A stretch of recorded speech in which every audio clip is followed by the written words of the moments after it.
Hello friends, how are you? Hope you will be fine. उम्मीद है कि आप ठीक होंगे दोस्तों। आपको सबसे पहले कांग्रेचुलेशन कहूँगा मैं कि आपने एशियन फॉरेक्स की डीवीडी परचेज की है। और उम्मीद करता हूँ कि इस डीवीडी को ध्यान से देखने के बाद आप कामयाबियों की बुलंदियों तक पहुँचेंगे और एक प्रोफेशनल ट्रेडर बनकर इसको एज अ करियर लेकर चलेंगे।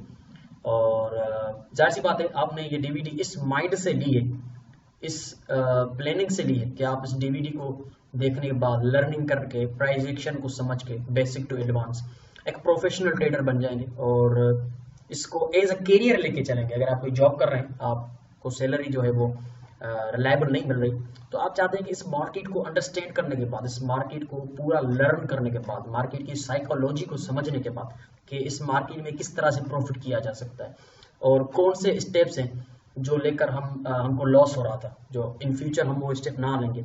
और इसको प्रॉपर समझने के बाद, इसको प्रॉपर सीखने के बाद हम आगे चलकर एक सक्सेसफुल प्रोफेशनल ट्रेडर बनेंगे। तो एशियन फॉरेक्स की ये डीवीडी लेने पे आपको कांग्रेचुलेशंस दोस्तों। मेरी इस कोर्स को आगे लेके चलने से पहले मैं आपको कुछ इंस्ट्रक्शंस करना चाहूँगा। अगर आप उसको ध्यान से सुनेंगे तो आपको यकीनन आगे चलकर बहुत फ़ायदा होगा और ये डीवीडी तब जाके आपको फ़ायदा देगी, वरना अगर आप मेरी इंस्ट्रक्शंस को ध्यान से नहीं सुनेंगे तो मुमकिन तौर पे आपको कभी फ़ायदा नहीं होने वाला। दोस्तों, अगर आपने इस डीवीडी को लिया है इस मकसद से कि आप इसको सीखने के बाद बड़ी बड़ी लाटें लगाएंगे और गेट क्विक रिच स्कीम ये इस तरह की आपको मिल गई है कि अब आप बस डबल करते जाएंगे, तो ये कतई तौर पे नहीं है। It is strongly rejected that mind of what if you made that, कि अगर आपने इस तरह का माइंड बनाया है कि ये डीवीडी लेने के बाद आप बहुत बड़े एक्सपर्ट हो जाएंगे और बस लाटों के ऊपर लाटें लगाएंगे और बड़ा बड़ा वॉल्यूम ट्रेड करेंगे और आप रातों रात करोड़पति बन जाएंगे, ऐसा कुछ नहीं है।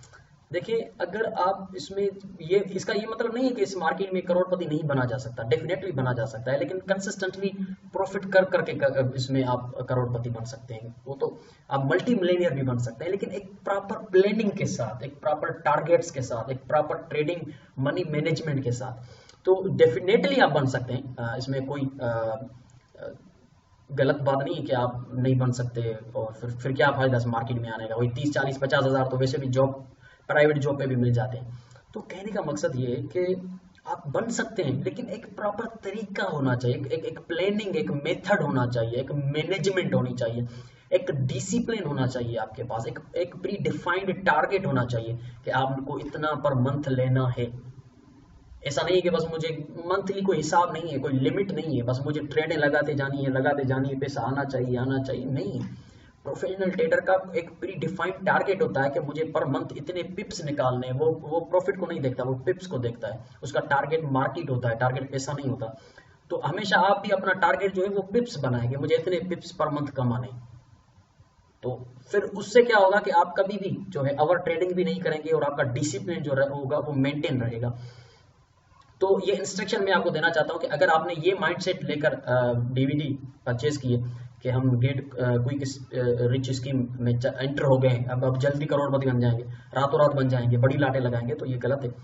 एक प्रोफेशनल ट्रेडर जो होता है वो ज्यादा से ज्यादा मैक्सिमम भी 25% पर मंथ ले सकता है इस मार्केट से। यानी कि अगर आपकी 1 लाख रुपए यानी कि $1000 इन्वेस्टमेंट है, पाकिस्तानी रुपए के हिसाब से तो $1000 होगा, इंडियन रुपीस का तो मुझे पता है थोड़ा कम है। यानी कि अब ओवरऑल आते हैं कि अगर $1000 की इन्वेस्टमेंट है आपकी, तो $250 आप पर मंथ कमा सकते हैं अगर आप इस मार्केट में एक्सपर्ट बन जाते हैं, तो प्राइस एक्शन एक्सपर्ट बन जाते हैं तो। और इस डीवीडी को अगर आप ध्यान से देखेंगे, एज अ कैरियर इसको बनाने के लिए देखेंगे, एज अ प्रोफेशनल ट्रेडर बनने के लिए अगर आप ये डीवीडी देख रहे हैं, तो मैं आपको गारंटी देता हूँ कि आप 25% जरूर कमाएंगे। अगर आपने नहीं कमाए तो मैं इस डीवीडी की जो कीमत है वो डबल करके आपको वापस करूंगा, ये मेरा आपसे प्रॉमिस है। अगर आप इसको एज अ कैरियर लेने के लिए ध्यान से ये चीज़ें देखेंगे, सुनेंगे, इस पर मेहनत करेंगे, 2 बार वीडियो देखेंगे, तो उम्मीद करता हूँ कि आप एक प्रोफेशनल ट्रेडर बनेंगे जो 25% पर मंथ एज इन्वेस्टमेंट पे ले सकता है, गारंटीड ले सकता है। तो शुरू करते हैं। तैयार बैठिएगा, ध्यान से सुनिएगा। और अगर आप ऐसे माहौल में सुन रहे हैं जहाँ से पीछे से आवाज़ें आ रही है, आपका कंसंट्रेशन जो है वो ड्रॉप हो रहा है कहीं और जगह पे, तो काइंडली ये जो वीडियो है, ये जो डीवीडी है, इसको अपने डोर्स और रूम्स की विंडोज बंद करके एक पुरसुकून माहौल में बैठकर देखेंगे तो देखने में मजा आएगा और सुनने में भी मजा आएगा। तो और काइंडली इसको रात को सोते वक्त ना देखें, क्योंकि जब भी हम कोई चीजें रात को सोते वक्त देखते हैं तो सोने के बाद वो हम भूल जाते हैं। तो अगर आप सुबह उठकर नाश्ता करके ये वीडियो देखेंगे तो मैं गारंटी देता हूं, तो अगर इस कोर्स को आप सुबह के वक्त नाश्ता करने के बाद देखेंगे तो यकीनन आपको बहुत ज्यादा अच्छी रिजल्ट्स मिलेंगी। तो कोशिश करें कि डेली एक वीडियो देखें, डेली एक वीडियो, ज्यादा नहीं देखिएगा। डेली अगर आपने 2-3 वीडियो देखी तो कोई गारंटी नहीं, आप नहीं सीख पाएंगे, क्योंकि आपको पता है कि जब आप नर्सरी में जाते थे तो पहले ABC सीखी थी, फिर CAT कैट DOG डॉग ये सीखा था, उसके बाद फिर आगे चलकर आपने चीजें सीखी थी। तो एक दिन में आपने कभी भी पूरी ABC नहीं सीखी थी। शुरू में आपको ABC इतना सिखाया गया होगा, फिर DEF इतना सिखाया गया होगा, ऐसे ही GHI, ऐसे ही आगे चलकर आपने सीखा होगा पर डे के हिसाब से। तो काइंडली इसको भी एज अ नर्सरी लेकर चलें कि मुझे डेली एक वीडियो देखनी है, 2 से 3 बार देखनी है, फिर उसको सोचना है, फिर अपने हिसाब से सवालात पैदा करने हैं। ठीक है ना। ये DVD लेने के बाद अगर आपको कोई सवाल है तो मेरा व्हाट्सएप नंबर आपके पास है, आप मुझसे रब्ता कर सकते हैं। तो काइंडली ध्यान से सुनिएगा। चलते हैं पहले चैप्टर को स्टार्ट कर दें कि प्राइस एक्शन जो है वो जाहिर सी बात है, ये जो कोर्स है पूरा प्राइस एक्शन पे मबनी है, एडवांस कोर्स है। तो बेसिक्स ऑफ प्राइस एक्शन हमारा पहला चैप्टर है कि प्राइस एक्शन की बेसिक क्या है। किसी भी चीज को अगर हम किसी भी चीज के साथ काम करना चाहते हैं तो पहले हमें पता तो होना चाहिए वो चीज है क्या। अगर कोई चीज के साथ हम काम करना चाहते हैं, कोई स्ट्रेटजी हो, कोई सिस्टम हो, तो हमें पहले पता, अगर हम मोबाइल चला रहे हैं तो हमें पता होना चाहिए कि मोबाइल है क्या, व्हाट इज सेल फोन। तो ये हमें पता होना लाजमी है कि प्राइस एक्शन क्या है। पहले उसकी बेसिक्स को देखेंगे सारे, फिर हम एडवांस लेवल पे आगे चल के आहिस्ता आहिस्ता मूव करेंगे। तो स्टार्ट करते हैं बेसिक से। What is price action, price action क्या है। उसके बाद व्हाट इज टेक्निकल एनालिसिस, क्योंकि जाहिर सी बात है प्राइस एक्शन के ऊपर टेक्निकल एनालिसिस अप्लाई करके ही हम मार्केट की प्रिडिक्शन कर सकते हैं, ट्रेडिंग अपॉर्चुनिटीज फाइंड कर सकते हैं। उसके बाद difference between price action and indicator system, के जो प्राइस एक्शन के ट्रेडर हैं उनमें और इंडिकेटर सिस्टम पे जो ट्रेड करते हैं, इंडिकेटर्स के ट्रेडर हैं, उन दोनों में डिफरेंस क्या है, उनकी साइकोलॉजी दोनों की क्या है। ठीक है ना, उन दोनों की साइकोलॉजी क्या है, उन दोनों का मेन फोकस क्या होता है, इस चीज को भी हम थोड़ा सा डिस्कस करेंगे। उसके बाद टाइप्स ऑफ चार्ट बहुत लाजमी है प्राइस एक्शन ट्रेडर के लिए, क्योंकि अगर आप प्राइस एक्शन ट्रेडर हैं तो लाजमन आपको आपके पास कोई ऐसा चार्ट होना चाहिए जो आपको क्लियर पिक्चर दे मार्केट की, कि मार्केट जिस तरह से मूव कर रही है। और उसमें जाहिर सी बात है कैंडलस्टिक जो चार्ट है वो प्राइस एक्शन में टॉप पे है, एज अ लेगिंग इंडिकेटर हम उसको लेते हैं कि कैंडलस्टिक जो है वो लेगिंग इंडिकेटर है। Market itself is a indicator which represents its behavior in candlestick formations। तो जाहिर सी बात है बेसिक्स ऑफ जापानीज कैंडलस्टिक हम पढ़ेंगे कि ये जापानीज कैंडलस्टिक है क्या, कहाँ से आया है ये, इसकी साइकोलॉजी क्या है। उसके बाद बुलिश एंड बेयरिश मोमेंटम, किसी भी पर्टिकुलर कैंडल में कैसे रीड किया जाए कि इस कैंडल का मोमेंटम ड्रॉप हो रहा है और इसका बढ़ रहा है, और मोमेंटम है क्या आपको पता होना चाहिए। प्राइस एक्शन ट्रेडर है, आपको पता होना चाहिए कि मोमेंटम किस चीज का नाम है। तो स्टार्ट करते हैं price action chapter number 1, topic number 1, what is price action. दोस्तों प्राइस एक्शन जो वर्ड है उस वर्ड से ही आपको जवाब मिल रहा है। प्राइस और उसका एक्शन, जो प्राइस आपके सामने चार्ट पे मूव करती है उसके एक्शन को हम प्राइस एक्शन कहते हैं। सिंपल वर्ड्स में मैं अगर डिफाइन करूं तो प्राइस का जो अपना एक्शन है, प्राइस का जो अपना बिहेवियर है, प्राइस की जो अपनी मूवमेंट है जो आप चार्ट पे देख रहे होते हैं उसको प्राइस एक्शन कहते हैं।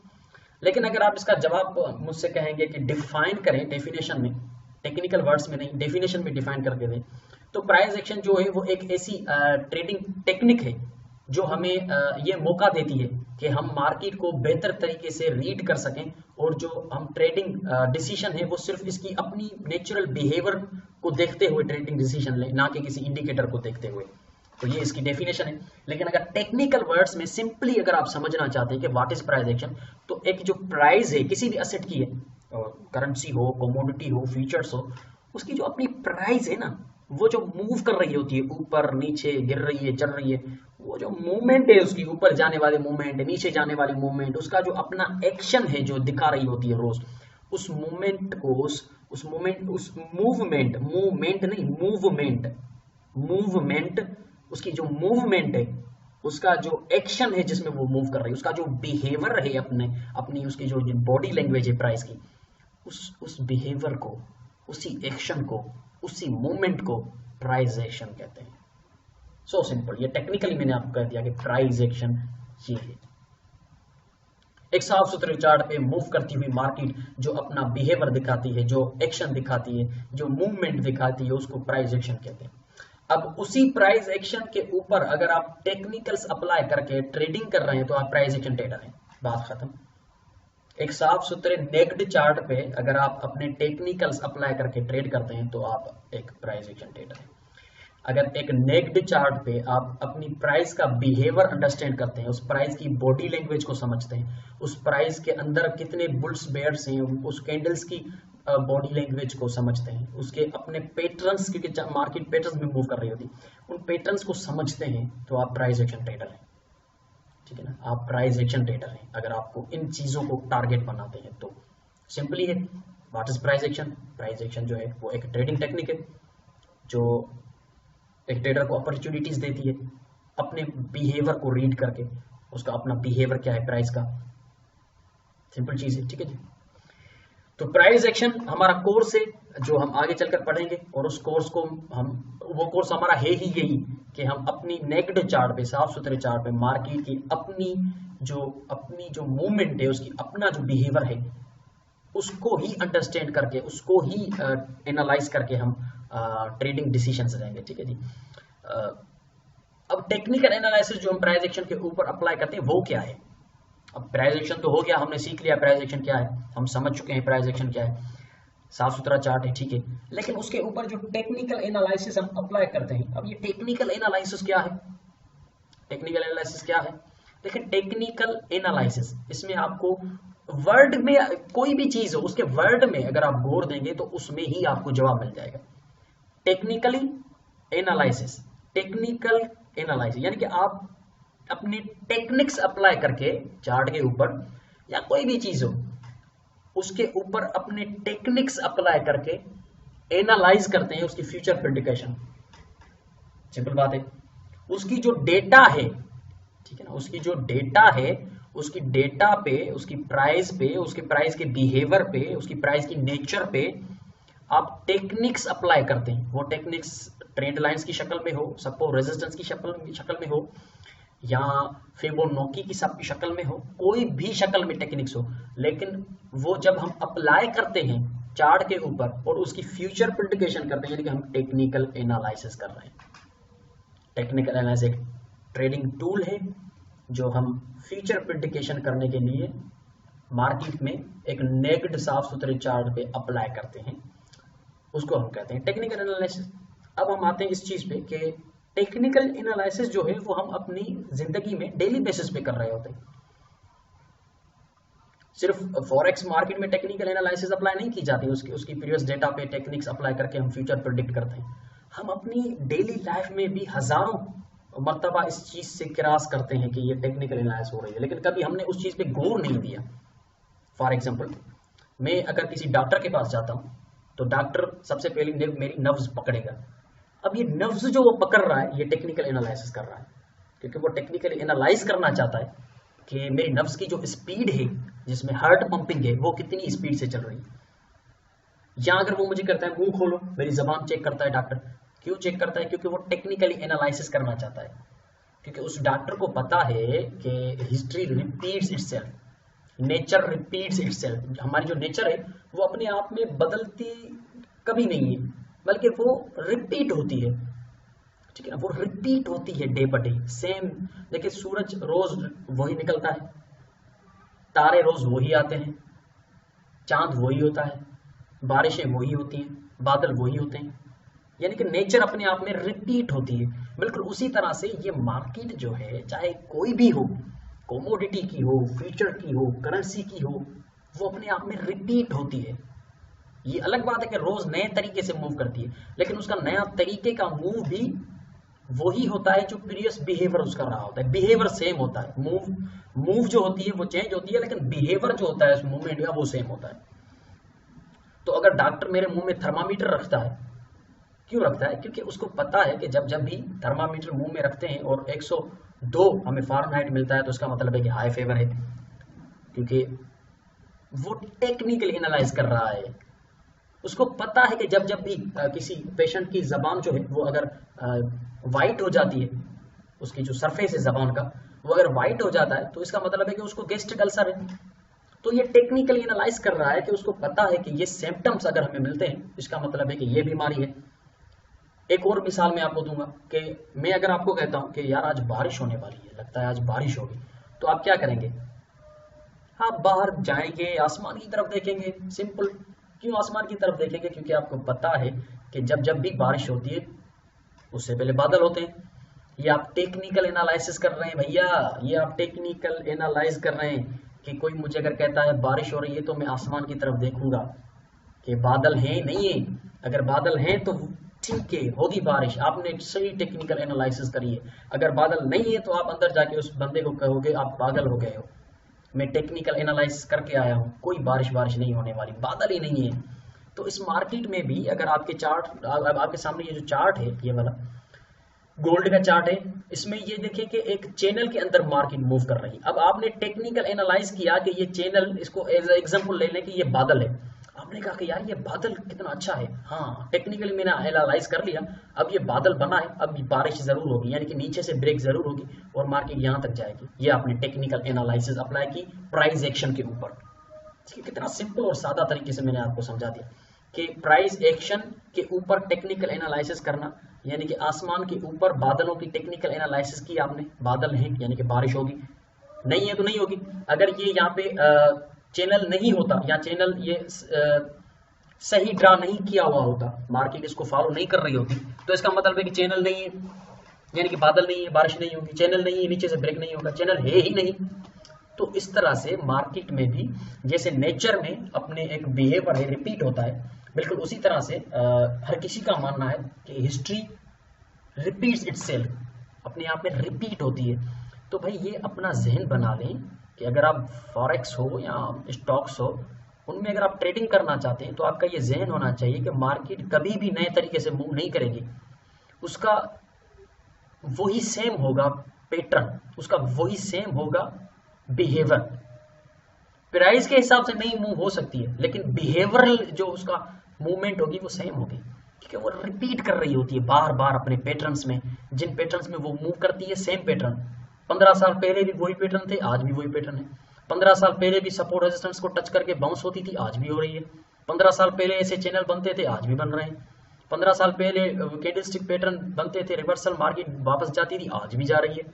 यानी कि प्राइस की मूवमेंट तो नहीं है, प्राइस की मूवमेंट न्यू है, रोज नई प्राइस के तरीके से मार्केट मूव करती है, लेकिन उसका जो बिहेवियर होता है, उसके जो पैटर्न्स होते हैं जिसमें वो मूव करती है, वो सेम होते हैं, वो रिपीट होते हैं। हमने क्या करना होता है, सिर्फ आइडेंटिफाई करना होता है टेक्निकल्स अप्लाई करके कि जो पीछे पैटर्न्स बने थे वैसे ही पैटर्न बन रहे हैं। अगर बन रहे हैं तो उसके ऊपर हम टेक्निक्स अप्लाई करके फिर उनमें ट्रेडिंग अपॉर्चुनिटीज फाइंड करेंगे। ठीक है, रोज हमें पता है कि बारिश होती है, ऐसा कभी नहीं हो सकता कि बारिश हमेशा के लिए खत्म हो जाए, कभी ना हो, बारिश होगी, उसकी एक मौसम है, बारिश होगी।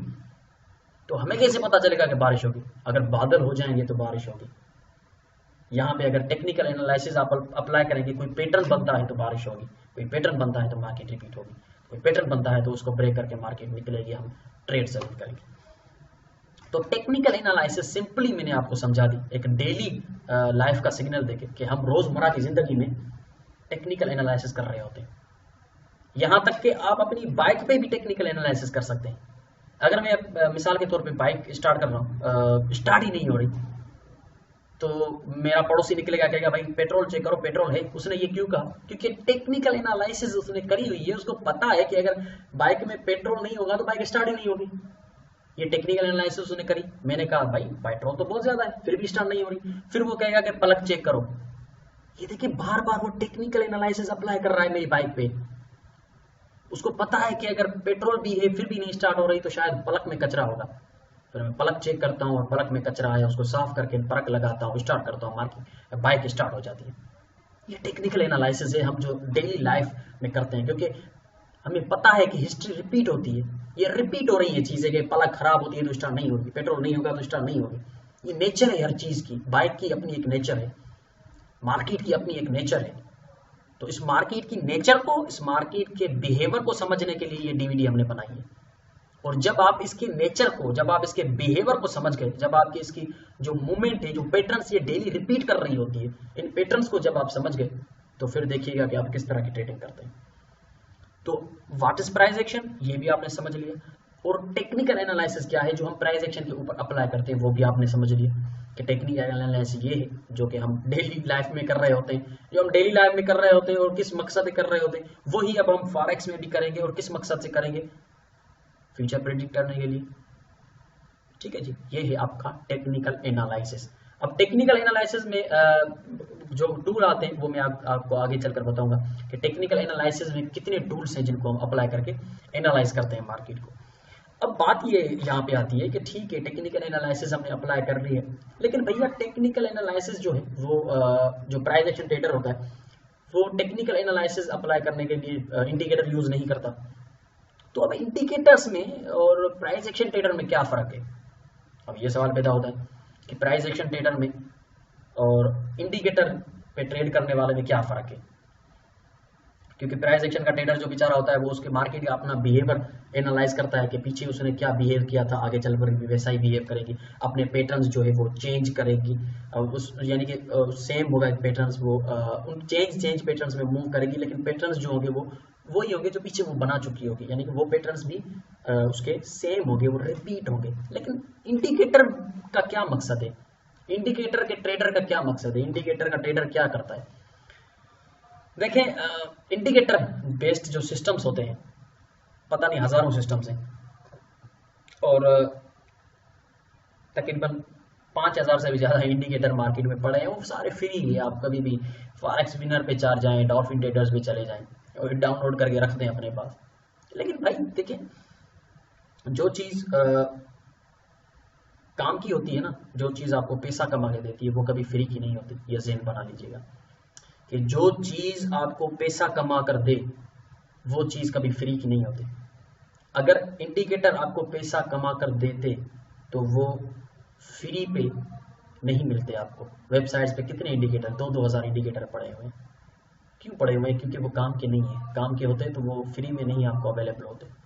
अब इंडिकेटर और प्राइस एक्शन के ट्रेडर में जो डिफरेंस है वो मैं आपको डिफाइन कर देता हूँ। प्राइस एक्शन तो हमने समझ ली क्या है, और प्राइस एक्शन के ऊपर जो टेक्निक्स अपना अप्लाई करते हैं वो भी हमने देख लिया, क्यों करते हैं, कैसे करते हैं, और उसका मकसद भी आपको बता दिया। साइकोलॉजी भी बता दी टेक्निकल एनालिसिस की, एग्जाम्पल डॉक्टर का देकर, बाइक का देकर, बारिश का देकर। इंडिकेटर के जो सिस्टम यूज करते हैं उनका जो मेन टारगेट होता है ना, वो होता है इंडिकेटर। उन ट्रेडर्स का प्राइस के साथ कोई ताल्लुक ही नहीं है, वो प्राइस को देखते ही नहीं हैं।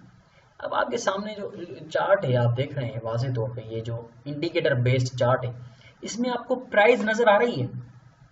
नहीं आ रही, क्योंकि वो जो ट्रेडर है इस इंडिकेटर सिस्टम का, जो ये पर्टिकुलर इंडिकेटर सिस्टम है, इसका जो ट्रेडर होगा ना उसका इस प्राइस से कोई लेना देना नहीं है। प्राइस की अपनी नेचुरल बिहेवियर से कोई लेना देना नहीं है, प्राइस के अपने मूवमेंट से कोई लेना देना नहीं है, प्राइस के पैटर्न्स से कोई लेना देना नहीं है, कैंडलस्टिक की फॉर्मेशन से कोई लेना देना नहीं है।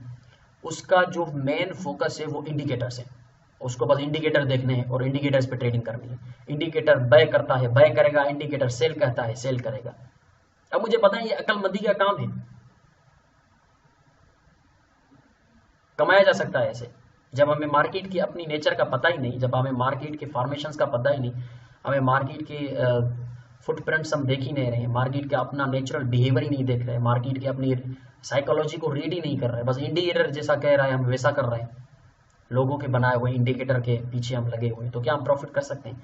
मुमकिन है चंद दिनों के लिए करें, लेकिन मुझे नहीं लगता कि कंसिस्टेंटली हम as a professional trader indicators के ऊपर सक्सेस जा सकते हैं।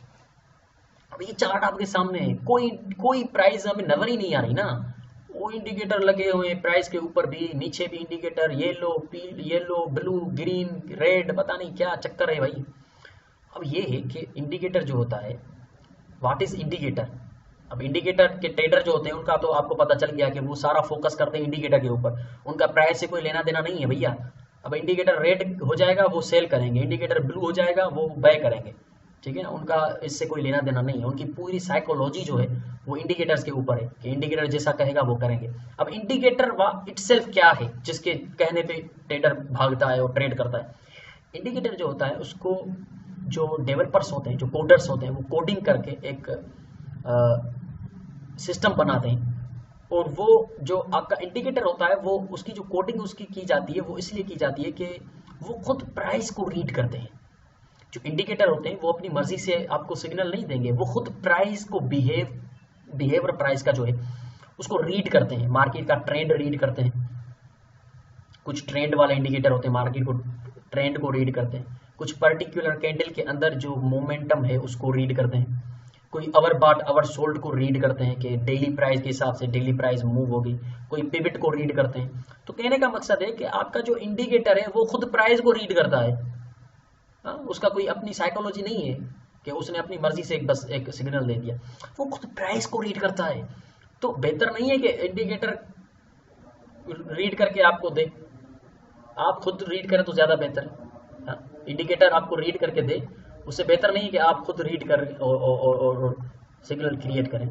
तो कहने का मकसद कि आपको सबसे बेहतर यही होगा कि आप खुद उसको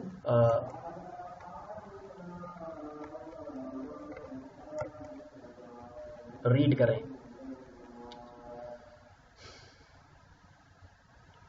one minute please, I will be back.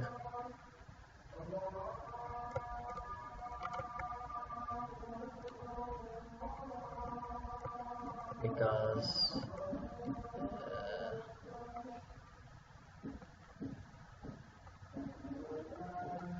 azan time,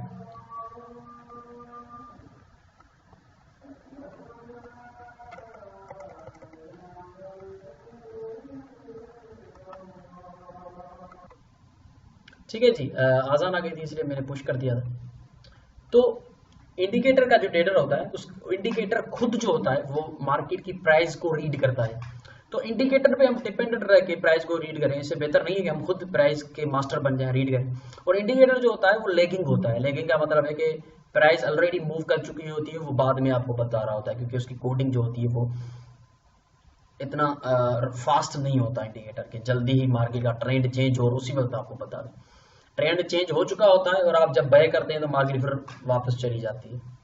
तो लेगिंग होते हैं और एक रेपिएंट भी होते हैं। रेपिएंट यानी कि वो सिग्नल चेंज कर देते हैं। मिसाल के तौर पे यहाँ पे देखें कि ये रेड है, इसका मतलब ये नहीं है कि ये जब ये मार्केट गिरी थी उस वक्त रेड होगा।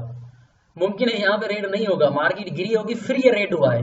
यहाँ जब रेड हुआ आपने बाय सेल किया कि मार्केट डाउन जा रही है, ये रेड हो गया, मैं यहाँ पे सेल करता हूँ। जब आप सेल करेंगे ये मार्केट ऊपर निकलेगी, फिर ये ऑटोमेटिक ब्लू हो जाएगा। आप कहेंगे यार ये क्या चक्कर है, जब मैं बाय कर रहा हूँ बाय कर रहा हूँ रेड हो रहा है, जब मैं सेल कर रहा हूँ ये ब्लू हो रहा है।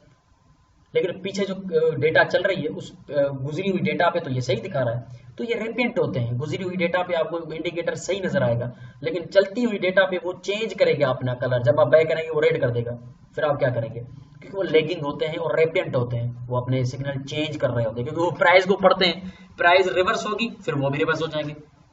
और अगर आप प्राइस को रीड कर रहे हैं तो आप कभी बाय नहीं करेंगे, सेल ही करेंगे, क्योंकि आपको पता है प्राइस सेल कह रही है। लेकिन इंडिकेटर बेचारा आपको देर से जो है वो सिग्नल देता है। एज एग्जांपल मैं आपको बताऊंगा कि अगर आप खुद प्राइस को अंडरस्टैंड करें तो बेहतर है इंडिकेटर का सहारा लिए बगैर। तो मेन फोकस जो होता है इंडिकेटर ट्रेडर का वो इंडिकेटर को रीड करना होता है। फॉर एग्जांपल मैं आपको एक एग्जांपल देता हूँ कि why price action traders are best then indicator traders. Indicator trader से प्राइस एक्शन ट्रेडर अच्छे क्यों हैं? देखिए मिसाल के तौर पे आप मुझे नहीं जानते, ठीक है ना, लेकिन आप मेरे बारे में जानना चाहते हैं कि मेरी तबीयत कैसी है, मैं गुस्से में कैसा रिएक्ट करता हूँ, मैं खुशी में कैसे रिएक्ट करता हूँ, मैं दुख में कैसे रिएक्ट करता हूँ। तो आप मुझसे नहीं मिल रहे, आप मेरे साथ नहीं रह रहे, क्योंकि मुझे जानने के लिए आपको मेरे साथ रहना पड़ेगा, वक्त गुजारना पड़ेगा। लेकिन अल्टरनेटिवली आप क्या करते हैं, आप इंडिकेटर का सहारा लेते हैं। यानी कि मेरे दोस्तों के साथ आप मिलजुल के उनसे पूछते हैं कि यार फलां बंदे का, यानी मेरे बारे में आप उनसे पूछते हैं, मेरे दोस्तों से, कि यार फलां बंदे के बारे में तो बताओ, उसकी तबीयत कैसी है, बात करने का लहजा कैसा है, और जब गुस्से में होता है तो कैसे रिएक्ट करता है, जब खुशी में होता है तो कैसे रिएक्ट करता है। आप डायरेक्ट मेरे साथ अगर रहेंगे, डायरेक्ट प्राइस को रीड करेंगे, मैं प्राइस के साथ मिलाऊंगा इस एग्जांपल को कि अगर डायरेक्ट मेरे साथ वक्त गुजारेंगे तो आपको पता चल जाएगा कि मैं गुस्से में कैसे रिएक्ट करता हूँ, खुशी में कैसे रिएक्ट करता हूँ। लेकिन आप मेरे साथ नहीं टाइम गुजार रहे, उल्टा मेरे दोस्तों से पूछ रहे हैं। अब जाहिर सी बात है, उनमें कुछ दोस्त मेरे उससे होंगे जो पॉजिटिव कमेंट करेंगे, कुछ निगेटिव कमेंट करेंगे। मेरे कुछ दोस्त कहेंगे यार बहुत अच्छा बंदा है माशाल्लाह, सबकी इज्जत करता है, गुस्से में इतना बुरा नहीं बोलता, खुशी में होता है तो दूसरों को भी खुश रखता है। लेकिन जो मेरे बुरे दोस्त होंगे वो जाहिर सी बात है नेगेटिव कमेंट करेंगे, नहीं यार छोड़ो, बहुत बुरी तबीयत का है, गुस्सा करता है, गालियां देता है, और जब खुशी मिलती है तो हमें हाथ भी नहीं देता, वो हमें पहचानता भी नहीं है।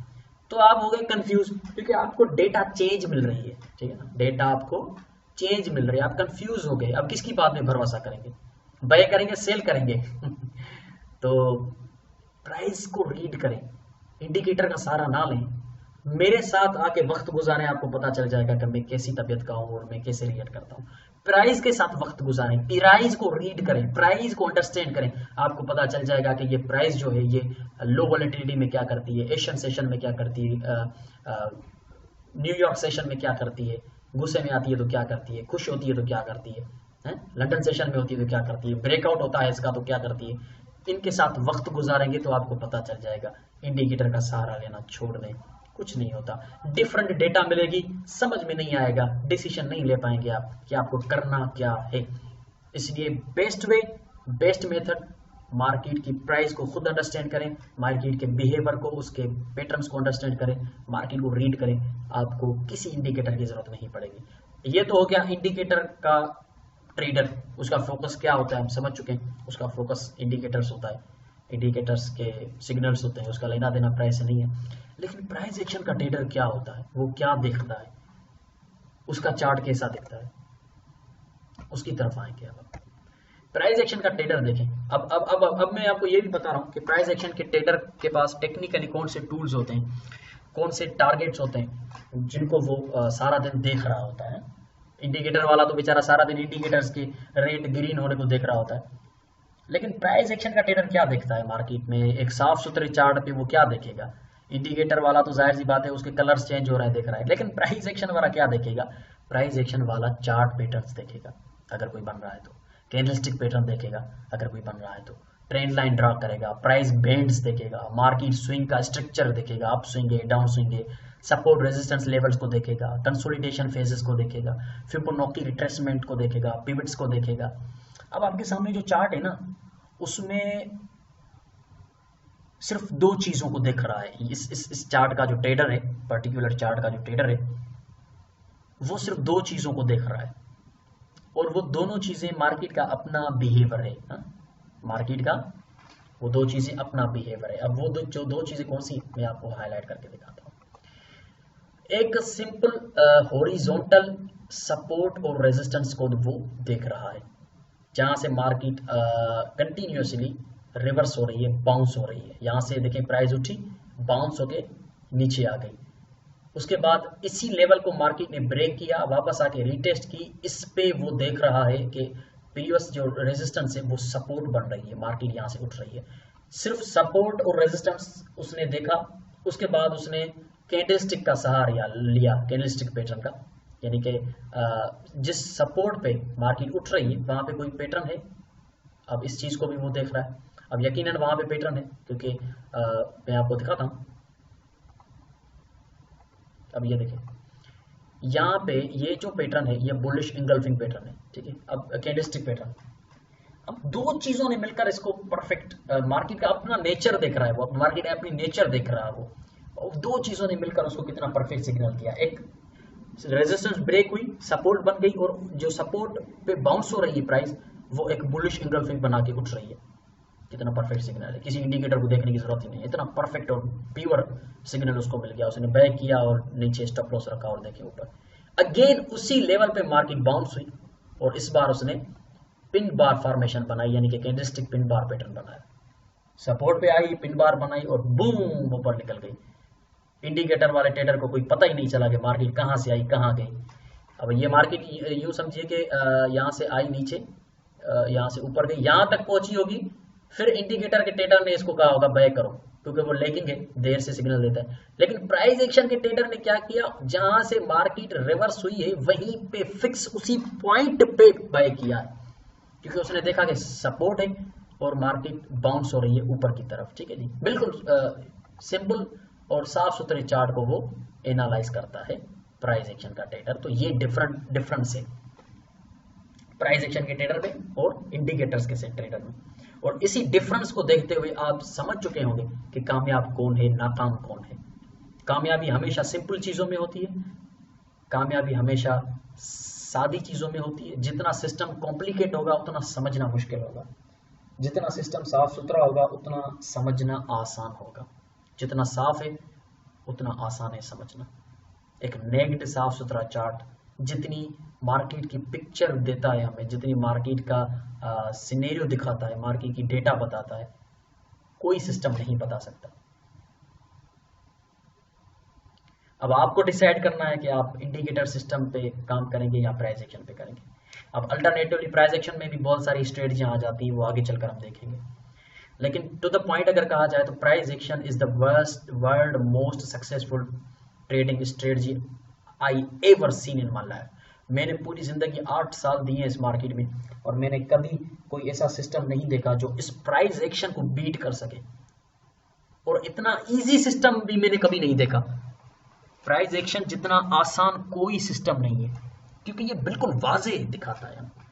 जब हम इसके प्राइस एक्शन के मास्टर हो गए ना, यकीन कीजिए ऐसी ट्रेडिंग हम करेंगे कोई समझ नहीं पाएगा कि ये बंदा कर क्या रहा है, इसके पास क्या है, कौन सा जादू है इसके पास। हमारे पास यही जादू है, यही हमारा टूल है कि हम मास्टर करेंगे। जैसे मैथमेटिक का स्टूडेंट होता है, वो मैथमेटिक के साथ सारा दिन खेल रहा होता है और वो मास्टर बन जाता है। वो आगे चलकर पता नहीं मास्टर्स कर लेता है मैथमेटिक्स में। ऐसी इक्वेशन 5-5 मिनट में हल कर देता है कि टीचर जो होते हैं वो दांतों में उंगलियां देकर बैठ जाते हैं, यार ये स्टूडेंट कहाँ से आया यार, ये 5 मिनट में इतनी बड़ी इक्वेशन हल कर ले। क्योंकि उसने सारा दिन मैथमेटिक्स को एज अ गेम लेकर खेला है, उसने इंटरेस्ट लिया है, दिलचस्पी ली है उसमें। जब हम प्राइस एक्शन में इंटरेस्ट लेंगे, प्राइस एक्शन को खेल की तरह देखेंगे, इसके साथ खेलेंगे, दिन रात अलग अलग चार्ट्स खोल के कैंडलस्टिक को रीड करेंगे, कहाँ पे कौन सी कैंडल बन रही है, कहाँ पे कौन सी सपोर्ट बन रही है। जब इसको हम एक जैसे बच्चा खिलौने के साथ खेलता है, जब हम इन चीज को खिलौनों के साथ खेलेंगे, ऐसे खिलौना बना के कि हमें सारा दिन खेलना है, सपोर्ट ड्रा करनी है, रेजिस्टेंस ड्रा करनी है, कैंडलस्टिक रीड करना है, एक प्राइस एक्शन का मास्टर बनना है मुझे। आप बिल गेट्स कोई हैसियत नहीं रखता, वॉरेन बफेट कोई हैसियत नहीं रखता। जब आप इसके एक्सपर्ट हो गए, वॉरेन बफेट भी आपसे मिलने के लिए तरसेगा कि ये कौन सा बंदा है जो इतने थोड़े टाइम में मार्केट का मास्टर बन गया है, मैं इसे मिलना चाहता हूं। जी हाँ दोस्तों, एक बार फिर आजानों की आवाजें गूंज रही है, थोड़ा सा 5 मिनट ब्रेक लेते हैं। ओके, तो सिंपल है, इसके साथ खेलना है। वॉरेन बफेट भी कुछ भी नहीं है, वो भी सोचेगा कि ये कौन सा बंदा है, मुझे इसके साथ मिलना पड़ेगा। तो दोस्तों कहने की बात कि we have to master this market, we have to understand the market. Price action का मास्टर बनना है हमें, गहराई तक जाना है, सपोर्ट रेजिस्टेंस को देखना है। अगर आप मुझसे पूछेंगे कि आपका 8 साल का एक्सपीरियंस है, आपने सबसे ज्यादा जो है इफेक्टिव चीज कौन सी देखी है प्राइस एक्शन में, तो मैं 2 चीजों का नाम लूंगा। कैंडलस्टिक पैटर्न्स, क्योंकि कैंडलस्टिक जो होती है वो अपने आप में एक बहुत बड़ा सवाल छोड़ जाती है, बहुत बड़ा जवाब छोड़ जाती है। अब जब आप उस सवाल और जवाब को समझ गए, आपको किसी और चीज को देखने की जरूरत नहीं पड़ेगी। कैंडलस्टिक की साइकोलॉजी हम आगे देखेंगे। तो ये एक, मैं आपको ये कहूंगा कि सबसे इफेक्टिव चीज जो है प्राइस एक्शन के अंदर, जो लैगिंग इंडिकेटर है, कैंडलस्टिक, और दूसरे नंबर पे सपोर्ट एंड रेजिस्टेंसेस। इन 2 चीजों को अगर आप टारगेट बना के ट्रेड करेंगे, आपकी अपनी रिजल्ट्स आपको हैरान कर देंगे। आपको अपनी ट्रेडिंग पे यकीन नहीं होगा कि ये आप कर रहे हैं ट्रेडिंग, इसी रिजल्ट्स मिलेंगे आपको, क्योंकि ये 2 बहुत ही बेसिक्स हैं, पिलर हैं ये 2 प्राइस एक्शन ट्रेडिंग के, कैंडलस्टिक्स, सपोर्ट रेजिस्टेंस। अगर कोई प्राइस एक्शन का ट्रेडर किसी और चीज का नाम ले रहा है तो उसकी अपनी डिसिप्लिन है, अपनी स्ट्रेटजी है। लेकिन मैं अपनी अगर बात करूं कि मेरे फेवरेट जो इंडिकेटर हैं प्राइस एक्शन के, फेवरेट इंडिकेटर वो कैंडलस्टिक एंड सपोर्ट रेजिस्टेंसेस।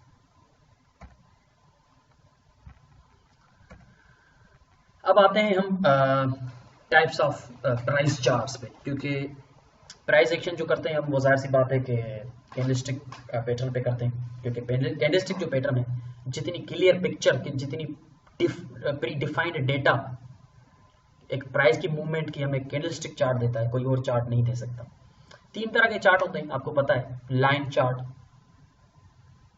जिसमें कोई ओपनिंग क्लोजिंग का पता नहीं होता, कहाँ से मार्केट ओपन हुई थी, कहाँ पे क्लोज हुई, हाई उसने कब मारी, लो कब मारी, कुछ पता नहीं चलता। बार चार्ट किसी हद तक पता चलता है कि ओपन कहाँ पे हुई, क्लोज कहाँ पे हुई, लेकिन उसमें भी कोई क्लियर पिक्चर इतनी नजर नहीं आती। कैंडलस्टिक जो होता है वो बहुत ही यूजफुल होता है और वर्ल्ड वाइड प्रोफेशनल उसको यूज करते हैं। आपको पता है कैंडलस्टिक चार्ट जो होता है वो अपने आप में एक बहुत बड़ा इंडिकेटर है, वो हमें ट्रेडिंग सिग्नल्स देता है और उसको हम जब मास्टर कर लेंगे तो हमें पता है कि हम प्राइस एक्शन के मास्टर बन जाएंगे, क्योंकि अगर हम कैंडलस्टिक को मास्टर कर रहे हैं तो। अब कैंडलस्टिक क्या है, कहाँ से ये कैंडलस्टिक आया है, इसकी हिस्ट्री क्या है। देखिए 1600 सेंचुरी, कितना पुराना ये फार्मूला है कैंडलस्टिक। 1600 से 1700 तक जो है जापानीज ताजर थे, उन्होंने राइस के कॉन्ट्रैक्ट्स जो है ट्रेड करने के लिए कैंडलस्टिक का सहारा लिया। वो उन लोगों की इन्वेंशन है ये, जो जापानीज के लोग थे ना 1600 सेंचुरी में। वो क्या करते थे, राइस जो है, चावल जो है, उनको ट्रेड करने के लिए वो कैंडल्स का सहारा लेते थे। वो कैंडल्स उसकी प्राइस को डिफाइन करने के लिए कैंडल उन्होंने इन्वेंट की और कैंडल्स का सहारा लेते थे। तो जैसे ही वक्त गुजरता गया ये चीज़ अब इतनी मशहूर होती गई क्योंकि उनको एक बेहतरीन फॉर्मेशन नजर आई कैंडलस्टिक। तो आगे चलकर वो अब ग्राफिकली आपके चार्ट के ऊपर भी नजर आ रही है आपको। आप कैंडलस्टिक जो आज ट्रेड कर रहे हैं वो आज की या कुछ सालों की इन्वेंशन नहीं है। 1600 सेंचुरी में वो जापानीज ने इस चीज़ को इन्वेंट किया था और जाहिर सी बात है जिन्होंने इन्वेंट किया उसका नाम इस कैंडल पे रखा गया है जापानीज कैंडलस्टिक। ठीक है, Japanese candlestick patterns, Japanese candlestick chart. तो ये जो कैंडलस्टिक चार्ट है ये जापानीज लोगों का बनाया हुआ है, उन्होंने इन्वेंट किया था और बहुत पुराना है 1600 सेंचुरी में। अभी तो 2000 सेंचुरी चल रही है, कोई 400 साल हो गए। तो इसके राइस के कॉन्ट्रैक्ट्स को ट्रेड करने के लिए इसका इस्तेमाल किया जाता है। ठीक है, फिर आगे चलकर वो स्टॉक मार्केट और फॉरेक्स की मार्केट के ऊपर आई। फिर वो चार्ट आपको अब ब्रोकर्स प्रोवाइड कर रहे हैं जो मार्केट की जो है वो लिक्विडिटी की शक्ल में आपके सामने आ रही होती है, वो प्राइस को डिफाइन कर रही होती है। अब ये है कि कैंडल जो है वो एक पर्टिकुलर कैंडल की फॉर्मेशन कैसी दिखती है, उसकी डेटा क्या बताती है, उसकी बॉडी क्या लैंग्वेज है। देखिए कोई भी कैंडल जो होती है ना उसके अंदर अगर 4 चीजें हैं तो वो आपकी कैंडल है, कंप्लीट कैंडल है। उसके अंदर 4 डेटा होनी चाहिए, 4 डेटा अगर उसके अंदर हैं तो वो एक कैंडल है। और एक कैंडल के अंदर 4 डेटा होती है जो मेन फोकस करेंगे आप। सबसे पहली डेटा तो ओपनिंग कहाँ से हुई उसकी, एक पर्टिकुलर कैंडल है। डेली की कैंडल का हम एग्जांपल ले लेते हैं कि डेली की अगर कैंडल है तो वो डेली की कैंडल जो है वो ओपन कहाँ से हुई, यानी कि प्राइस मंडे की कैंडल, मंडे के दिन प्राइस कहाँ से ओपन हुई और उसने हाई कौन सी मारी, लो कौन सी मारी और क्लोज किस प्राइस पे हुई। ठीक है, अब आपके सामने स्क्रीन के जो बुलिश एंड बेरिश कैंडल है, बुलिश एंड बेरिश का तो आपको पता है, ये बेसिक्स कोर्स में आती हैं चीज़ें, ये भी बेसिक कोर्स में है, लेकिन फिर भी मैं आपको कैंडल्स इसलिए डिफाइन कर रहा हूँ क्योंकि हम प्राइस एक्शन ट्रेडर हैं। तो जाहिर सी बात है ये हमें गहराई तक पता होना चाहिए कि candlestick what is candlestick itself. तो अगर आप देखें तो यहाँ से ओपन हुई बुलिश की कैंडल। देखिए बुलिश की कैंडल वो होती है जो जिसमें प्राइस ऊपर क्लोज होती है, यानी कि प्राइस जो है वो ओपनिंग से क्लोजिंग तक ऊपर जाके क्लोज होती है। और बेरिश कैंडल वो जिसमें प्राइस ओपनिंग से क्लोजिंग तक ड्रॉप होके क्लोज होती है, यानी कि प्राइस गिर के क्लोज होती है तो वो बेरिश कैंडल होती है, प्राइस चढ़ के क्लोज होती है तो वो बुलिश कैंडल होती है। बिल्कुल बेसिक चीज़ है कैंडलस्टिक की। तो बुलिश बायर्स की कैंडल है, बेरिश जो सेलर्स की कैंडल है वो मार्केट के गिरने को रिप्रेजेंट करती है और बुलिश मार्केट के चढ़ने को रिप्रेजेंट करती है। और बुलिश कैंडल जो होती है हमेशा नीचे से क्लोज होती है, ये याद रखिएगा। बुलिश जो कैंडल होती है वो नीचे से ओपन होती है, नीचे से ओपन होती है और ऊपर जाके क्लोज होती है। यहाँ पे क्लोज हुई, यहाँ से ओपन हुई, यहाँ से ओपन हुई। ऊपर जो बिल्कुल पिन आपको देख रही है इसको कहते हैं शेडो, ऊपर और नीचे दो शेडो है, या इसको विक्स भी कहा जाता है। ये दो नाम है इसके, आप जो नाम से पुकारें, बात एक ही है। तो मैं इसको शेडो कहता हूँ, ये शेडो है और नीचे ये भी शेडो है, दो शेडो बनाए। लेकिन ओपन यहाँ से हुई, क्लोज यहाँ पे हुई, प्राइस यहाँ से यहाँ तक जो है वो ऊपर चढ़ के क्लोज हुई। बेरिश कैंडल हमेशा ऊपर से ओपन होती है, नीचे क्लोज होती है, यानी कि बुलिश कैंडल के बिल्कुल बरक्स इसका उल्टा एग्जांपल है, एंटी है, कि ये ऊपर से ओपन नीचे जाके क्लोज, ये नीचे से ओपन ऊपर जाके क्लोज। अब ये दोनों जो कैंडल्स हैं ये बहुत ही strong bullish and bearish body की है, यानी कि इसके अंदर जो है वो एक तो मोमेंटम भी बहुत ज़्यादा है और उसके अलावा बुल्स एंड बायर्स का जो वॉल्यूम है वो भी बहुत ज़्यादा है। तो ये दो कैंडलस्टिक हैं और कैंडल के अंदर 4 डेटा लाजमी होनी चाहिए जो मैंने आपको बताई है, कि उसकी ओपनिंग, उसकी क्लोजिंग, उसकी हाई। ये हाई का मतलब है कि उसने मिसाल के तौर पे डेली मंडे की कैंडल है तो उसने हाई मंडे वाले दिन हाई प्राइस कौन सी मारी और क्लोज कहाँ पे हुई, लो प्राइस कहाँ पे मारी, यहाँ पे मारी, हाई कहाँ पे मारी, यहाँ पे मारी। लेकिन अल्टरनेटिवली जिसने जो उसने हाई मारी थी उस हाई पे क्लोज नहीं हो सकी, बेयर्स ने उसको धकेल के नीचे यहाँ पे क्लोज करवा दिया। ये जो विक है ये विक रिजेक्शन को रिप्रेजेंट करती है, यानी कि मार्केट रिजेक्ट होके नीचे आके क्लोज हो गई। ये बिल्कुल बेसिक्स है। तो अगर मैं बेसिक्स पे बात करूंगा तो आगे हम एडवांस तक नहीं पहुंच पाएंगे। तो बेसिक्स को थोड़ा सा ऊपर से, अगर आप कैंडलस्टिक की बेसिक्स को पढ़ना चाहते हैं बिल्कुल शुरू से लेकर, तो आपको बेसिक्स कोर्स करना पड़ेगा, उसमें आपको ये चीज़ें सिखाएंगे, क्योंकि हम ये एडवांस कोर्स कर रहे हैं प्राइस एक्शन का। तो ऐसे ही मैंने सोचा ये भी होना चाहिए आपको पता कि कैंडल क्या है। क्या पता कुछ ऐसे लोग भी डीवीडी को परचेज करेंगे जिनको कैंडलस्टिक का पर्टिकुलर कैंडल की फॉर्मेशन का नहीं पता, उनको ये नहीं पता कि कैंडल क्या है, ओपन कहाँ पे होती है, क्लोज कहाँ पे होती है। तो bullish candle, bearish candle, bullish अक्सर ग्रीन होती है, बेरिश रेड भी होती है और ब्लैक भी करते हैं उसको, और बुलिश ग्रीन भी होती है, वाइट भी होती है। तो ओपन बुलिश नीचे से क्लोज ऊपर, बेरिश ओपन ऊपर से क्लोज नीचे, और दोनों साइड जो विक्स हैं वो ऊपर वाली विक हाई को रिप्रेजेंट करती है, नीचे वाली विक लो को रिप्रेजेंट करती है कि मार्केट ने इतना लो तो मारा लेकिन बुल्स ने, बायर्स ने उसको ऊपर रिजेक्ट कर दिया, ठीक है ना, ऊपर रिजेक्ट कर दिया। अब चलते हैं हम आगे। हमने देख लिया कैंडल कहाँ से ओपन होती है, कहाँ क्लोज होती है, उसकी साइकोलॉजी क्या है। देखिए जितनी बड़ी कैंडल होगी उतना उसमें वॉल्यूम है और उतना उसमें मोमेंटम भी है। जितनी छोटी कैंडल होगी उतना उसमें कम वॉल्यूम है और उसका मोमेंटम भी ड्रॉप हो रहा है। यानी कि बड़ी बुलिश की कैंडल है तो स्ट्रॉन्ग उसमें बुल्स मौजूद है, छोटी बेयर्स की कैंडल है उसमें छोटे बेयर्स मौजूद हैं, मोमेंटम भी ड्रॉप हो रहा है और वॉल्यूम भी बहुत कम है, वॉलेटिलिटी नहीं है मार्केट में, वॉल्यूम बहुत कम है। तो ये ख्याल रखिएगा जब भी बड़ी बड़ी कैंडल्स बनती हैं, इसका मतलब है मार्केट में वॉलेटिलिटी भी बहुत ज़्यादा है, वॉल्यूम भी ट्रेडिंग का बहुत ज़्यादा है और मोमेंटम भी बहुत स्ट्रॉन्ग है पर्टिकुलर बुल्स का या बेयर्स का। तो बड़ी कैंडल बॉडी वाली और छोटी बॉडी वाली कैंडल की साइकोलॉजी यही है कि बड़ी बॉडी वाली कैंडल यानी कि उसमें वॉल्यूम बहुत ज़्यादा है ट्रेडिंग का, मोमेंटम बहुत स्ट्रॉन्ग है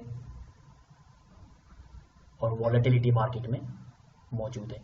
तो स्ट्रॉन्ग बॉडी की बड़ी कैंडल होनी चाहिए, उस पर ट्रेडिंग में मज़ा आएगा। लेकिन अगर छोटी छोटी कैंडल्स बनी रही हैं तो आपको थोड़ा सा ध्यान करना पड़े, जैसे ये है छोटी कैंडल्स, क्योंकि इसमें वॉल्यूम भी नहीं है और वॉलेटिलिटी भी नहीं है, तो बड़ी बॉडी वाली कैंडल्स बने तो ज़्यादा बेहतर है।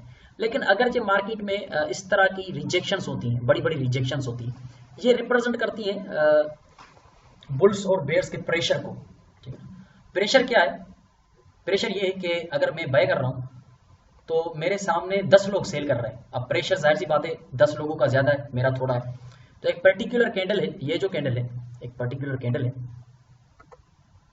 ये जो पर्टिकुलर कैंडल है इसका जो ये पूरा एरिया है ये बुल्स का प्रेशर है, बाइंग प्रेशर है। यानी कि इसमें जो सेलर्स थे, सेलर्स नीचे यहाँ तक आए थे लेकिन बायर्स ने पूरा उसको धक्का देके ऊपर रिजेक्ट कर दिया और बुल्स की कैंडल में जाके उसको क्लोज करवाया।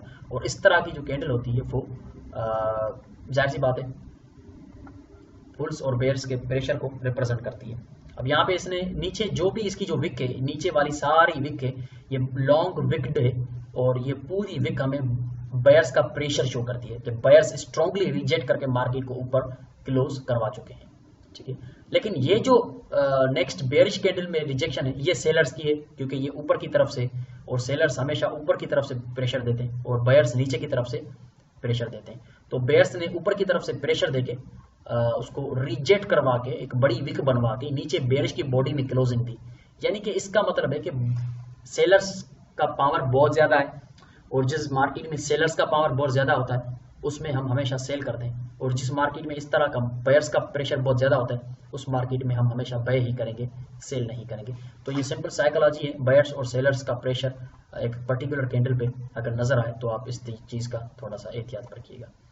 उसके बाद मोमेंटम क्या है, देखें अगर मोमेंटम की डेफिनेशन में आपको बताऊं तो the rate of change of price, ठीक है ना, जिस रेट पे एक पर्टिकुलर प्राइस चेंज होती है उसको हम कहते हैं मोमेंटम। अब इसका एज एग्जांपल मैं आपको दूंगा कि आज जो है शुगर कह लें, चीनी, शुगर जो है वो, चीनी जो है वो 50 रुपये पर केजी मिल रही है आज के दिन, ठीक है जी। क्या हो गया, यहाँ से देख लेते हैं।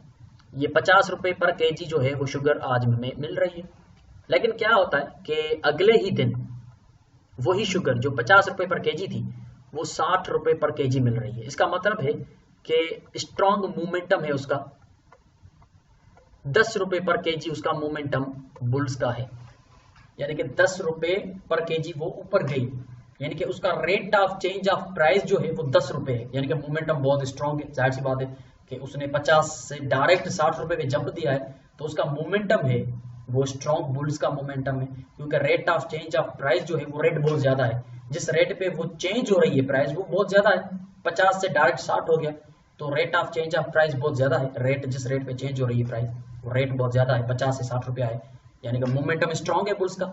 लेकिन वही अगर शुगर जो 50 से 60 रुपए पे गई थी नेक्स्ट डे पे 62 की हो रही है, इसका मतलब है कि rate of change of price जो 10 रुपए था 50 से 60 पे आ गई थी, वही rate of change of price अब तीसरे दिन 2 रुपए पे हो गया, यानी कि इसका जो मोमेंटम है वो ड्रॉप हो गया, बुल्स का मोमेंटम ड्रॉप हो गया, बुल्स कमजोर हो गए। पहले 60 रुपए पे जंप मार रहे थे लेकिन अब 2 रुपए पे जंप मारना शुरू कर रहे हैं, उसका मोमेंटम ड्रॉप हो चुका है, rate of change of price कम हो गया, इसको कहते हैं मोमेंटम। ये ही मोमेंटम कि rate of change of price, जिस रेट पे प्राइस चेंज होती है उसको हम मोमेंटम कहते हैं। अब इसी का एग्जांपल अगर फॉरेक्स में हम दें तो यहाँ पे देखें, ये जो कैंडल है मिसाल के तौर पे ये शुगर की कैंडल है, ये शुगर 10 रुपए चेंज हुई 50 से 60 रुपए हो गई, कितना स्ट्रॉन्ग मोमेंटम है इसका देखें, बूम 50 से 60 रुपए पर किलो। दूसरे दिन थोड़ा सा मोमेंटम ड्रॉप हुआ, पहले 50 से 60 रुपए पर केजी, अब 60 से 65 रुपए पर केजी, और ये 60 रुपए कर दें इसको, और नीचे 50, ठीक है। अब 50 से 60 कितना स्ट्रॉन्ग मोमेंटम, 60 से 65 थोड़ा मोमेंटम ड्रॉप हुआ, छोटी कैंडल बनी, मोमेंटम ड्रॉप हुआ, पहले 50 से 60 बड़ी कैंडल, अब 60 से 65 थोड़ी सी छोटी कैंडल, लेकिन उसके बाद 65 से 66 कर देते हैं, 1 रुपया, कितना मोमेंटम ड्रॉप हो गया। एक शुगर जो है वो 50 से 60 हो गई पर केजी, फिर 60 से 65 हो गई, यानी कि rate of change of price कम हो गया, पहले 10 रुपए चेंज हुआ था लेकिन अब 5 रुपए हुआ, लेकिन नेक्स्ट तीसरे दिन 1 रुपए चेंज हुई है मार्केट, यानी कि बुल्स जो है वो अपना मोमेंटम खो रहे हैं, rate of change of price कम होता जा रहा है, 60 से फिर 65, 65 से फिर 66। अब इसका मतलब है कि ट्रेंड रिवर्स होगा, अब मार्केट डाउन आ सकती है क्योंकि rate of change of price जो है वो कम होता जा रहा है। तो ये rate of change of price of bullish momentum, ठीक है ना, बुलिश मोमेंटम को हमने देखा, rate of change of price जो है किसी भी बुल्स मार्केट का, एक अप ट्रेंड मार्केट का कैसे ड्रॉप होता है। बिल्कुल उसी तरह से उसके उलट अगर हम देखें तो rate of change of price in a bearish momentum, यानी कि नीचे गिरती हुई मार्केट, ये देखें, ये बड़ी कैंडल शुगर 50 रुपए पे थी, 40 रुपए पे आ गई, 10 रुपए गिरी, दूसरे दिन शुगर 40 रुपये से 35 रुपये पे आ गई, 5 रुपये की मोमेंटम ड्रॉप होता हुआ नजर आया। उसके बाद अगेन तीसरे दिन जो है वो 35 से 34 रुपये यानी 1 रुपया गिरी, यानी कि जो ड्रॉपिंग उसका जो मोमेंटम था बेरिश का, जिस रेट पे वो ड्रॉप हो रही थी वो रेट कम होता गया। यानी कि इसका क्या मतलब है? इसका मतलब ये है कि जो मोमेंटम ड्रॉप हो रहा है, यानी कि अल्टरनेटिवली बुल्स या बेयर्स जो है वो वीक हो रहे हैं, कमजोर हो रहे हैं, ट्रेंड रिवर्सल हो सकता है, मार्केट अब वापस जा सकती है, इस तरह की सिचुएशन बनती है। मोमेंटम ड्रॉप होता है तो अल्टरनेटिवली मार्केट फिर रिवर्स होती है। यहाँ पे मोमेंटम ड्रॉप हो रहा है, अल्टरनेटिवली मार्केट रिवर्स होती है, क्योंकि जब जब भी मोमेंटम ड्रॉप होता है वो ट्रेंड रिवर्सल का इंडिकेशन देता है। ये मोमेंटम ड्रॉप हो रहा है, rate of change of price कम होता जा रहा है, मार्केट बूम ऊपर। ये देखिए rate of change of price of कम होता जा रहा है, मार्केट बूम नीचे। ये ट्रेंड रिवर्सल का भी सिग्नल बन सकता है किसी हद तक, कि अगर rate of change of price कम हो रहा है, मोमेंटम ड्रॉप हो रहा है, तो हम अल्टरनेटिवली उसका फायदा देख सकते हैं। अब आपका जहन बन चुका होगा कि rate of change of price क्या है, मोमेंटम क्या है। मोमेंटम जो है उसकी डेफिनेशन यही है, rate of change of price, जिस रेट पे प्राइस चेंज होती है उसको हम मोमेंटम कहते हैं। अब चलते हैं आगे, और आगे तो है कुछ भी नहीं, क्योंकि हमने चैप्टर नंबर 1 जो है वो कंप्लीट कर लिया है। चैप्टर नंबर 1 में जो हमने चीज़ें सीखी हैं वो आपने देख ली। चैप्टर 1 का इंडेक्स खोलेंगे और देखेंगे कि हमने चैप्टर 1 में क्या सीखा। व्हाट इज प्राइस एक्शन हमने सीखा चैप्टर नंबर 1 में, बिल्कुल सिंपल था।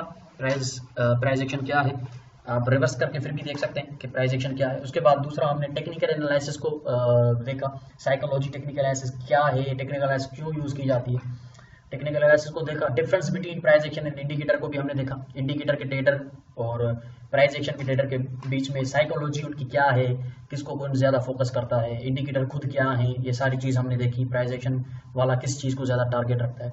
कैंडलस्टिक चार्ट के टाइप हमने देखे, 3 तरह के होते हैं, और कैंडलस्टिक चार्ट जो है वो ज़्यादातर यूज़ किया जाता है। और बेसिक ऑफ जापानी कैंडल हमने देखा, जापानी कैंडल जो है वो कब से आई, कौन सी हिस्ट्री थी उनकी, और एक पर्टिकुलर कैंडल जो है उसके अंदर जो है वॉल्यूम कैसे पता चलेगा, बड़ी कैंडल रिजेक्शन कैसे होती है, बायर्स का रिजेक्शन है, बुल्स का रिजेक्शन है, बेयरिश का रिजेक्शन है, और एक बुलिश एंड बेयरिश जो कैंडल है उसका मोमेंटम क्या है, मोमेंटम कैसे ड्रॉप होता है, वो भी हमने देखा। तो ये प्राइस एक्शन का बेसिक था, ठीक है। हमने बेसिक्स को देखा कि बेसिक्स क्या होती हैं, और बेसिक्स बिल्कुल सिंपल है। इस वीडियो को 4 बार देखें, 5 बार देखें, ताकि पहले बेसिक्स पे आपका कॉन्सेप्ट क्लियर हो जाए, क्योंकि अगर इन बेसिक्स पे आपका कॉन्सेप्ट क्लियर हो गया, फिर आगे जो चैप्टर होंगे उसमें आपको ज़्यादा मुश्किल नहीं होगी। कि जब कोई ट्रेंड रिवर्स होना चाहता है तो आपको पता चलेगा कि मोमेंटम यहाँ पे वाकई जो हमने मोमेंटम पढ़ा था वो ड्रॉप होता हुआ नजर आ रहा है। तो जाहिर सी बात है, टेक्निकल एनालिसिस करने से पहले पता होना चाहिए कि टेक्निकल एनालिसिस है क्या, उसकी साइकोलॉजी क्या है। तो चैप्टर नंबर 1 दोस्तों कंप्लीट हो चुका। अब नेक्स्ट वीडियो की तरफ अगर आप जाना चाहते हैं तो प्लीज़ आज मत जाइए, इसको देखें, 2 बार 3 बार समझें, फिर कल जो है वो चैप्टर नंबर 2 ज़रूर ओपन कीजिएगा। और बहुत शुक्रिया, मिलते हैं चैप्टर नंबर 2 में।